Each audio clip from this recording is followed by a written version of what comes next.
Okay, let's dig into today's major stories. It's Tuesday, May 20th, 2025. Yes. And looking at the headlines, it's quite a mix. We've got, well, devastating severe weather, some political struggles, a pretty startling security breach, ongoing international diplomacy, and some significant health news concerning a former president. Yeah, it's a real cross-section of national events. You have these immediate crises, like the storms running alongside the, let's say, the slower burn of politics. Right.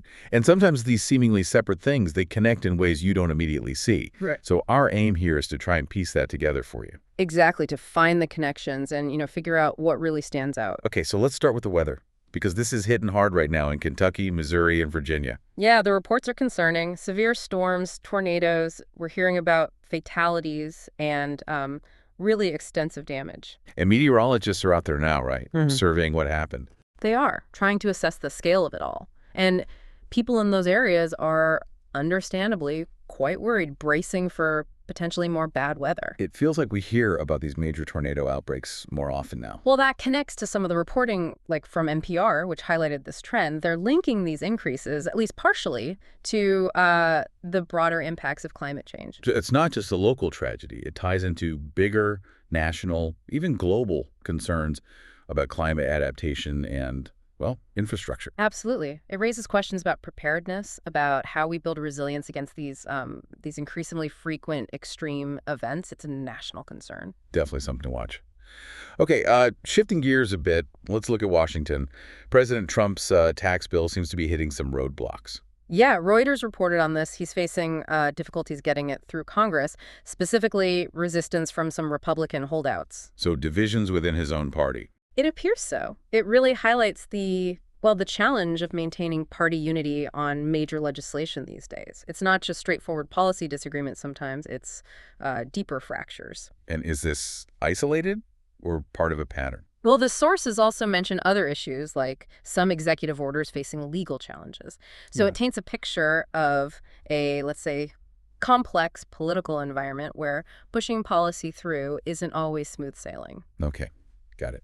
Now this next one is quite something. A major jail escape in New Orleans. Yes, 10 inmates from the Orleans Justice Center. That's a significant number. And they're not all back in custody yet. No. NPR's report, as of today, said 4 have been recaptured, but 6 are still at large, which is, obviously a major concern. And there's more to it, isn't there? Something about a maintenance worker.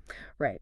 Sterling Williams, he's been arrested. Allegedly, he helped by turning off the water supply as directed by one of the inmates planning the escape. Suggests possible inside help. Wow. And the way they got out, it sounds almost unbelievable.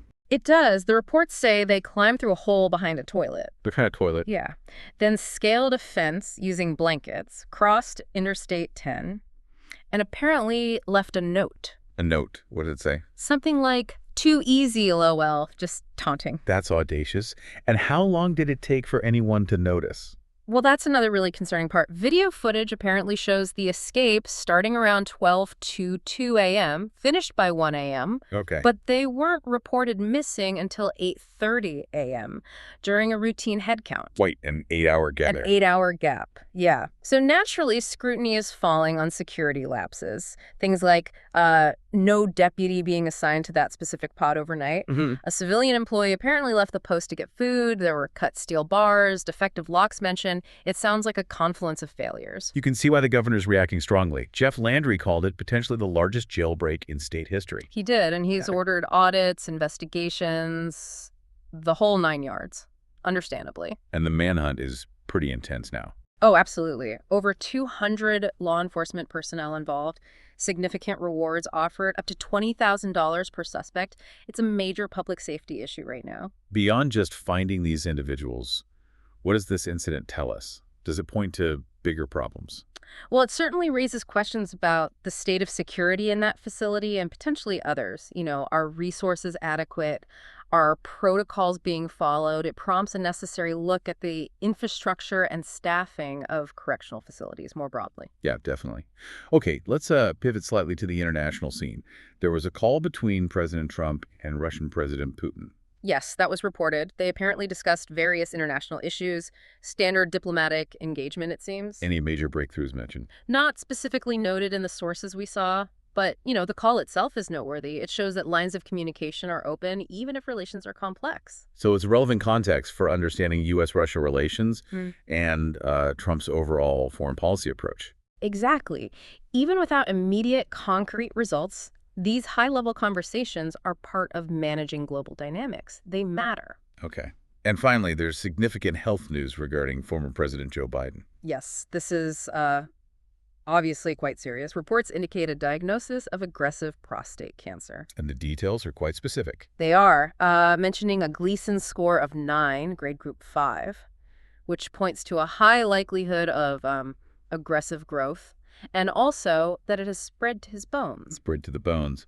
But there was something about it being hormone sensitive. Correct. That detail was included. It's described as hormone sensitive, which is an important factor when considering treatment options. But overall, yes, it's a serious diagnosis. And given his profile, this news is getting a lot of attention. Immense attention, as you'd expect for a former president, especially considering his age, 82, and the seriousness outlined in the reports. The focus now will be on his treatment path. We also saw some reports mentioning bipartisan support, well wishes coming his way. Yes, figures like former President Trump, former Vice President Harris were mentioned as offering support.